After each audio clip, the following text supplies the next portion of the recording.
Hello friends, आपके अपने छोटे से प्यारे से यूट्यूब चैनल पर स्वागत है। आज हम पॉलिटेक्निक फर्स्ट सेमेस्टर के समांतर माध्य की बात करने वाले हैं, अर्थात अरिथमेटिक मीन की बात करने वाले हैं, जिसमें हम सबसे पहले समांतर माध्य क्या होता है इस पे बात करेंगे। फिर यदि किन्हीं दो संख्याओं के मध्य n समांतर माध्य ज्ञात करना होगा तो हम कैसे ज्ञात करेंगे इस पे बात करेंगे। ठीक है, तो चलिए शुरू करते हैं। जैसे समांतर माध्य क्या होता है, जैसे कोई तीन संख्याएं यदि कि समांतर श्रेणी में है, मतलब कोई तीन संख्याएं यदि समांतर श्रेणी में है तो उसका जो मध्य का पद होता है वह अन्य दो संख्याओं का आधा होता है, जिसे हम समांतर माध्य कहते हैं। ठीक है, देखिए कैसे क्या होता है। जैसे मान लीजिए कोई समांतर श्रेणी है, जैसे 2, 4, 6, तो जो इसके मध्य का पद होता है ये इसका क्या होता है, समांतर माध्य होता है, माध्य होता है। ठीक है, ये जो मध्य का पद होता है वह समांतर माध्य होता है। जैसे मान लीजिए इसके लिए हम सूत्र देख लेते हैं। यदि मान लीजिए कि कोई तीन पद समांतर श्रेणी में है, जैसे तीन पद क्या है,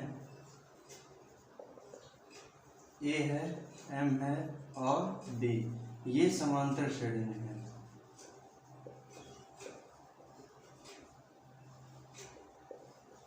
समांतर श्रेणी में है। ठीक है, तो समांतर श्रेणी में है तो इनके जो सामांतर होंगे वो बराबर होंगे। तो ये कैसे होंगे, m minus A equal to B minus M, right. तो इस m को इधर भेज देते हैं तो ये 2m हो जाएगा इक्वल टू ये b प्लस ए हो जाएगा, क्योंकि जब इधर से भेजा जाएगा तो ये प्लस में हो जाएगा। m इक्वल टू क्या हो गया, b प्लस ए बाई 2। अतः हम कह सकते हैं यदि कोई तीन संख्याएं समांतर श्रेणी में है तो उसका जो मध्य पद होगा वह अन्य दो अर्थात प्रथम पद और अंतिम पद के योग का आधा होता है। ठीक है, ये हमारा ये समांतर माध्य डिफिनीशन हो गया। ठीक है, अब हम देखेंगे कि यदि दो संख्याएं हैं उनके मध्य n समांतर माध्य ज्ञात करना होगा तो कैसे ज्ञात करेंगे। ठीक है,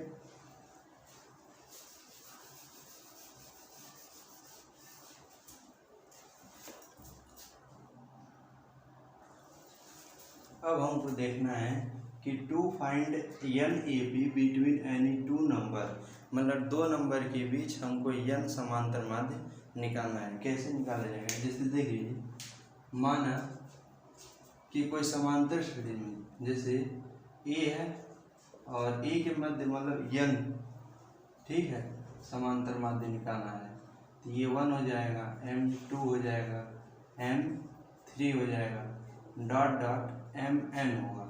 ठीक है, फिर हम b मान लेते हैं।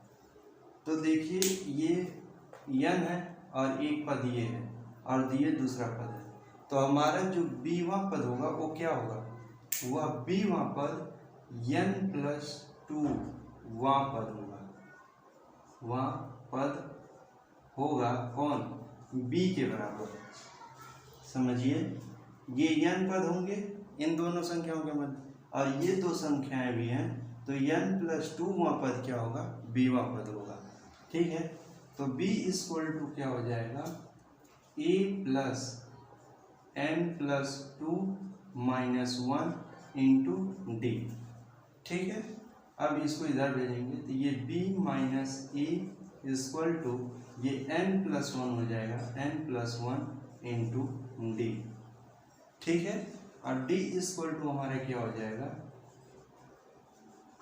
या d इक्वल टू हो जाएगा b minus A by n plus 1। ठीक है, ये हमारा d आ गया। ठीक है, अब देखिए, अब हम सबसे पहले m1 निकालेंगे, फिर m2 निकालेंगे, फिर m3। अब देखिए, और फिर हम लास्ट में mn पद निकालेंगे। ठीक है, तो m1 केवल पद है, दूसरा पद है, तो दूसरे पद के लिए क्या होता है, a प्लस डी होता है। ठीक है, ये तो हमको पता ही है। तो ए तो वैसे ही रहेगा प्लस, अब डी का वैल्यू यहीं से पुट कर देंगे, तो b माइनस ए n प्लस 1 हो जाएगा, राइट। अब क्या, यहाँ पर क्रॉस गुणा होगा, ठीक है, तो ए एन हो जाएगा plus A plus B minus A by N plus 1, right. नीचे हो जाएगा, ये ए से ए कैंसिल हो जाएगा, अब बचेगा a n plus b by N plus 1, ठीक है। ये क्या हो जाएगा, m1 हो जाएगा, समीकरण नंबर 1 मान लेते हैं, ठीक है। कुछ नहीं करना है इसमें, अब m2 निकाल लेते हैं। तो m2 ये क्यों पद है, ये पहला, दूसरा और तीसरा, तो इसके लिए क्या हो जाएगा, e प्लस 2d, ठीक है। अब e वैसे ही रहेगा प्लस 2d, मतलब 2 इंटू डी का value 2 into B minus A by N plus 1, right. अब यहाँ पर भी क्रॉस गुणा करेंगे, a n plus A plus 2b minus 2a by N plus 1, ठीक है।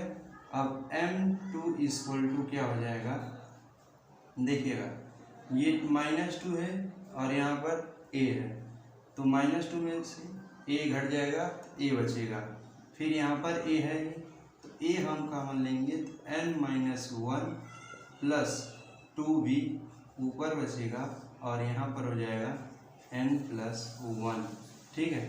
ये समीकरण नंबर 2। अब हम निकालेंगे m3 equal to, m3 equal to क्या हो जाएगा, a प्लस 3d, अब d का वैल्यू यहाँ पर भी रखेंगे, a plus 3 into B minus A by N plus 1, ठीक है। ये 3n प्लस, नहीं सॉरी, इसका गुणा होगा ना, ठीक है, a n plus A plus 3b minus 3a, right, और n प्लस 1 नीचे बचेगा, अब हो जाएगा 2a बच जाएगा, ठीक है, a कॉमन हो जाएगा, तो n माइनस 2a, ठीक है, और plus 3b by n plus 1, ये m3 का वैल्यू है, समीकरण नंबर 3 हो जाएगा।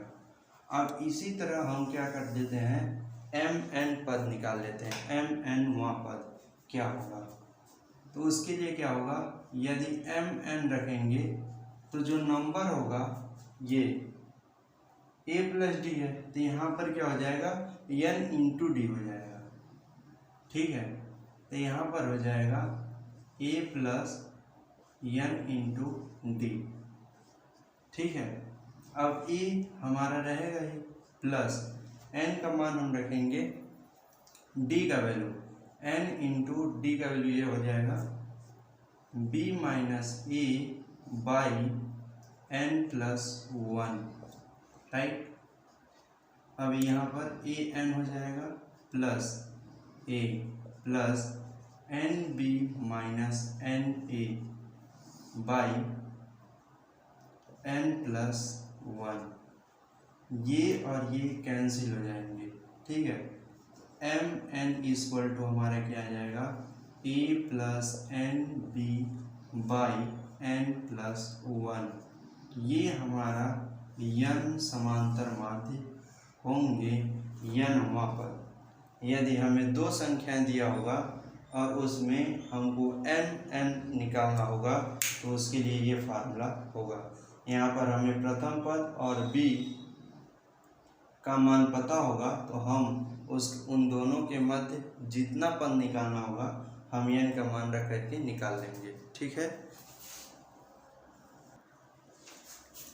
देखिए फ्रेंड्स, अब हम प्रॉपर्टी की बात करेंगे, मतलब समांतर श्रेणी की प्रॉपर्टी पर बात करेंगे। इसके 3 प्रॉपर्टी हैं। पहला क्या है, यदि किसी समांतर श्रेणी में, मतलब कोई समांतर श्रेणी है, उस समांतर श्रेणी में कोई संख्या जोड़ा जाएगा या फिर घटाया जाएगा, तो वो उसके पश्चात जो हमें नया श्रेणी मिलेगा वो भी एक समांतर श्रेणी ही होता है। जैसे मतलब इसमें जोड़ा जाए कोई संख्या या घटाया जाए तो हमें क्या प्राप्त होगा, वो हमको समांतर श्रेणी ही मिलेगा, समांतर श्रेणी ही मिलेगा। अब कैसे, देखिए मान लीजिए हमें 2, 4, 6, 8, 10 डॉट डॉट लिए हैं, हम इसमें 2 माइनस करते हैं, ठीक है। 2 को मान लीजिए हम इसमें से माइनस कर देते हैं, तो ये कितना हो जाएगा, 1 हो जाएगा, और ये 2 हो जाएगा, ये 4 हो जाएगा, और ये 6 हो जाएगा, और ये 8 हो जाएगा।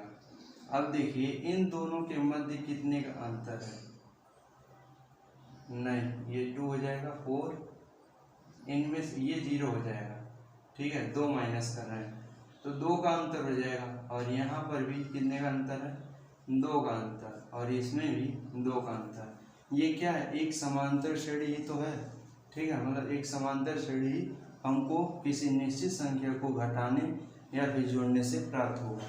अब दूसरा क्या है, यदि कोई समांतर श्रेणी है उसमें किसी संख्या से गुणा करने पर या फिर भाग करने पर जो श्रेणी प्राप्त होता है वह भी हमें समांतर श्रेणी ही मिलता है, श्रेणी ही प्राप्त होगा। जैसे मान लीजिए 1 है, 3 है, और 1, 3, 5 और 7 और 9 डॉट डॉट। मान लीजिए हम इसमें किसी निश्चित संख्या से भाग करते हैं, ठीक है, गुणा करते हैं, ठीक है। मान लीजिए हम इसमें 2 से गुणा करते हैं, तो इसके जो सार्वंतर होंगे वो तो चेंज हो जाएगा, लेकिन इनके पदों की संख्या भी चेंज हो जाएगी, लेकिन ये हमें एक समांतर श्रेणी ही मिलेंगे। जैसे मान लीजिए हम इसमें 2 से गुणा कर रहे हैं, तो ये 2 हो जाएगा, और ये 6 हो जाएगा, ये 10 हो जाएगा, और यहाँ पर और ये डॉट डॉट। इनके बीच का अंतर हमें देख लीजिए कितना है, 4 का है। इनके बीच का अंतर 4 और इनके बीच का अंतर भी 4 होगा, ठीक है। मतलब किसी निश्चित संख्या से गुणा किया जाए या फिर भाग किया जाए हमें समांतर श्रेणी ही मिलता है, ठीक है। तीसरा प्रॉपर्टी क्या है, तीसरा प्रॉपर्टी है कि किसी मतलब 2 समांतर श्रेणी के संगत पदों को जोड़ा जाए या फिर घटाया जाए तो हमें समांतर श्रेणी ही मिलता है। मतलब 2 समांतर श्रेणी को, 2 समांतर श्रेणी को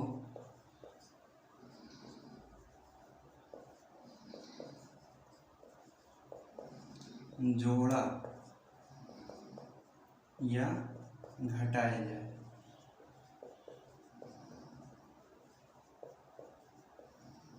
याद रहे उनके संगत पद,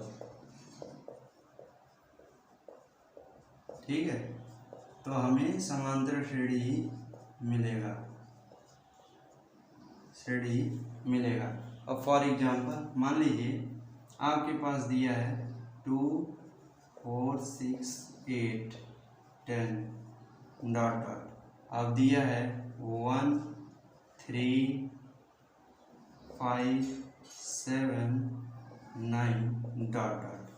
अब देखिए हमको इनके संगत पदों को जोड़ना है, ये नहीं कि इस पद को ला करके इसमें जोड़ देंगे तो समांतर श्रेणी मिलने वाला नहीं है, ठीक है। इनके संगत पदों को जोड़ेंगे, ठीक है।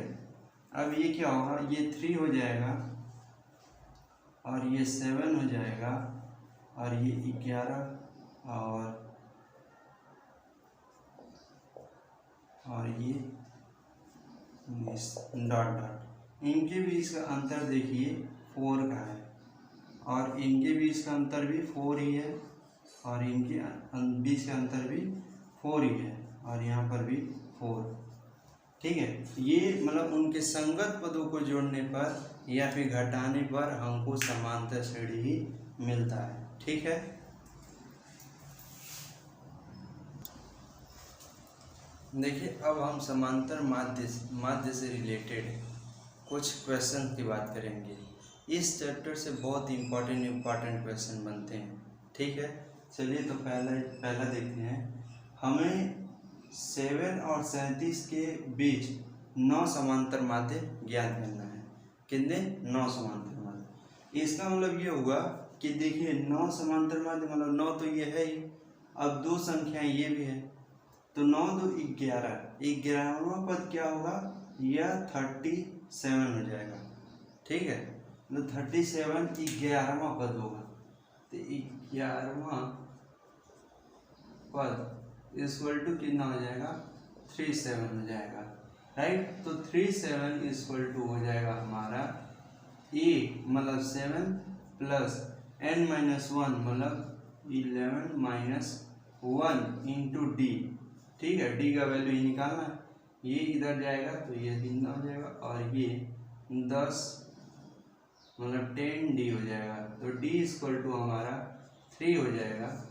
अब हम निकाल सकते हैं m1 मतलब m1 मतलब ये 1 पद और दूसरा हो जाएगा तो a प्लस डी हो जाएगा, मतलब 7 प्लस 3 इक्वल टू 10 हो जाएगा और m2 इक्वल टू हो जाएगा a प्लस 2d। ठीक है, a का मान कितना हो जाएगा? 7 है, प्लस 3 इंटू 6 3 इंटू 2 6 हो जाएगा। तो ठीक है,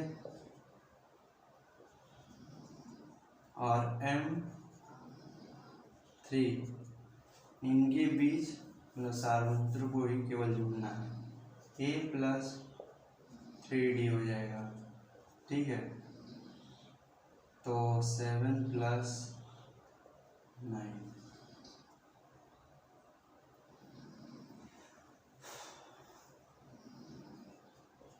अब ये कितना हो जाएगा? ये और 3 इसमें जोड़ेंगे, इसी तरह मतलब 9 पद आ जाएंगे। ठीक है, अब हम दूसरे क्वेश्चन की बात करने वाले हैं। देखिए हमारा दूसरा क्वेश्चन है, यदि 3 संख्याएं a, b और c समांतर श्रेणी में हों तो सिद्ध करना है कि 1/bc 1/ca और 1/ab भी समांतर श्रेणी में है। हमको इसमें कुछ नहीं करना क्या है, बस ये जो संख्याएं दिया हुआ है 1bc 1aca और 1ab में abc से गुणा करेंगे, मतलब abc से इन संख्याओं में केवल मल्टीप्लाई करना है, तो क्या हो जाएगा? abc/bc। ठीक है, abc/ca और ये क्या हो जाएगा? abc/ab। राइट, ठीक है, ये bc यहाँ से कट जाएगा और ये ca a और c कट जाएगा, ये ab कट जाएगा। ठीक है, हमारा बच्चा क्या? a b और c, जो कि पहले ही बोल दिया है कि a b c समांतर श्रेणी में है, तो इसको सॉल्व करने पर ये आया है। इसका मतलब ये हुआ कि ये भी क्या होंगे? 1/bc और 1/ca और 1/ab किस में है? समांतर श्रेणी में है, मतलब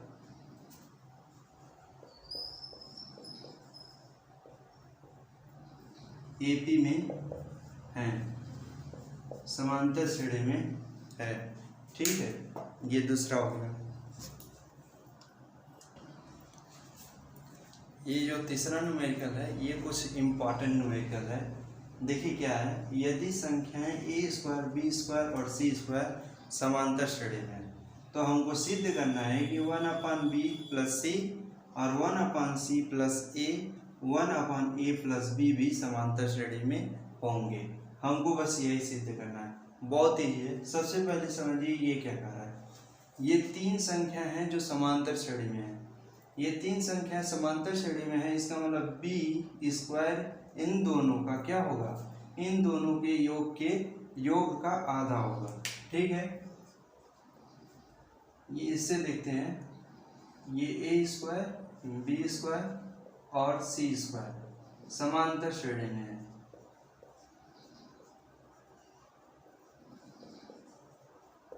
में है। इसका मतलब हुआ कि बी स्क्वायर इक्वल टू कितना हो जाएगा, A square plus B square A square plus C square upon 2 के बराबर होगा। ये हमारा समीकरण नंबर 1 हो गया। अब हम क्या करेंगे, अब हम मानेंगे कि ये क्या है, समांतर श्रेणी में है।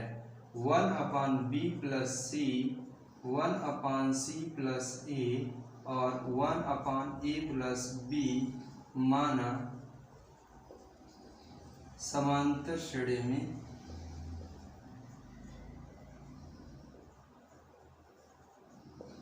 में है। ठीक है, ये समांतर श्रेणी में है, ये समांतर श्रेणी में है। इसका मतलब इनका जो सार्वंतर होगा वो बराबर होगा। ठीक है, तो 1/c plus a minus 1/b plus C equal to 1/a plus B minus 1/c plus a होगा।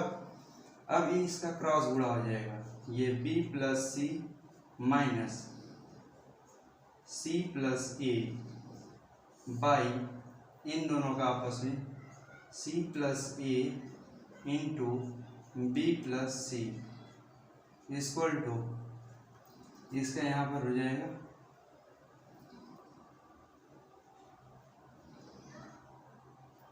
ठीक है, c plus a minus a plus b by a plus b और ये c प्लस ए हो जाएगा। ये देखिए a प्लस बी और यहाँ पर c प्लस ए, तो ये c प्लस ए कट जाएगा। ठीक है, अब यहाँ पर ये b minus plus c minus a हो जाएगा और by b plus C equal to, अब यहाँ पर देखिए c plus a minus B upon A plus b, ये कट जाएगा। ठीक है, बचेगा क्या, वहाँ b माइनस ए बचेगा by b plus C equal to c minus B upon A plus B. अब हमको क्या करना है, क्रॉस गुणा कर देना है। तो ये b minus a into a plus b equal to c minus b into b plus c. इन दोनों का जब आपस में गुणा हो जाएगा तो ये किसका फॉर्मूला हो जाएगा, A square minus B square का। ठीक है, तो ये B square minus A square equal to C square minus B square होगा। ठीक है, इस बी स्क्वायर को यहाँ पर भेजना है, तो 2b स्क्वायर इक्वल टू कितना आ जाएगा, सी स्क्वायर प्लस ए स्क्वायर। ठीक है, तो b स्क्वायर इक्वल टू कितना हो जाएगा, सी स्क्वायर ए स्क्वायर अपान 2, समीकरण नंबर 2। अब समीकरण 1 और 2 को देख लीजिए, ये दोनों क्या हैं, सेम है। इससे ये सिद्ध होता है कि जो हमारा ये है 1/b प्लस सी 1/c प्लस ए अपान 1/a प्लस बी भी समांतर श्रेणी में होंगे। ठीक है, तो दोस्तों आज के लिए बस इतना ही। अंत में कुछ 2-4 लाइनें बोलना चाहता हूँ।